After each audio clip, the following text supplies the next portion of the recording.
Joseph ഗ്രൂപ്പിലെ തർക്കങ്ങൾക്കിടയിൽ കോട്ടയത്ത് മത്സരിക്കാനൊരുങ്ങി Francis George. മണ്ഡലത്തിലെ പൊതുപരിപാടികളിലും വിവാഹ മരണ വീടുകളിലുമാണ് ഫ്രാൻസിസ് ജോർജ് സജീവമായി പങ്കെടുക്കുന്നത്. നല്ല സ്ഥാനാർത്ഥി ആരാണെന്ന് മുന്നണിയും പാർട്ടിയും തീരുമാനിക്കുമെന്ന് ഫ്രാൻസിസ് ജോർജ് വ്യക്തമാക്കി.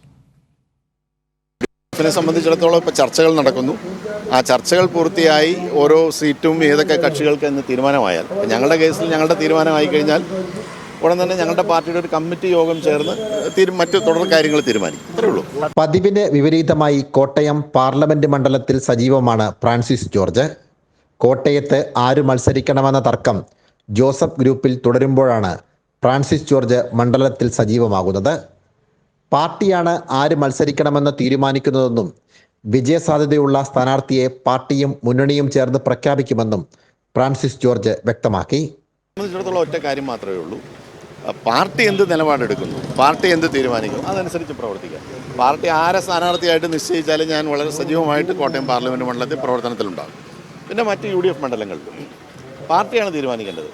അപ്പോൾ സജീവോ അല്ലെങ്കിൽ മറ്റാരെങ്കിലും പറഞ്ഞാലൊന്നും ഒരു തെറ്റുമില്ല. അപ്പോൾ അവരുടെ ഒരു താല്പര്യമോ അല്ലെങ്കിൽ ഒരു എന്താ പറയുക, ഇപ്പോൾ ഇത്ര ദീർഘകാലമായിട്ട് പ്രവർത്തിക്കുന്നവരാണ്, സ്വാഭാവികമായിട്ട് അവർക്ക് തെരഞ്ഞെടുപ്പിൽ മത്സരിക്കണമെന്നുണ്ടാകും. അതുകൊണ്ട് പറഞ്ഞു എന്നേ ഉള്ളൂ. അത്രേ ഉള്ളൂ.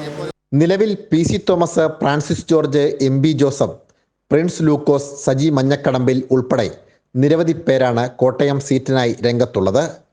ഇതിനിടയിലാണ് സീറ്റ് ഉറപ്പിച്ച മട്ടിൽ ഫ്രാൻസിസ് ജോർജ് മണ്ഡലത്തിൽ സജീവമാകുന്നത്. ഇത് വരും ദിവസങ്ങളിൽ കേരള കോൺഗ്രസ് ജോസഫ് ഗ്രൂപ്പിൽ വലിയ പ്രതിസന്ധിക്കാവും വഴിയൊരുക്കുക. സാംജിത് ആർപ്പുക്കരയ്ക്കൊപ്പം സനോജ് സുരേന്ദ്രൻ, കൈരളി ന്യൂസ്, കോട്ടയം.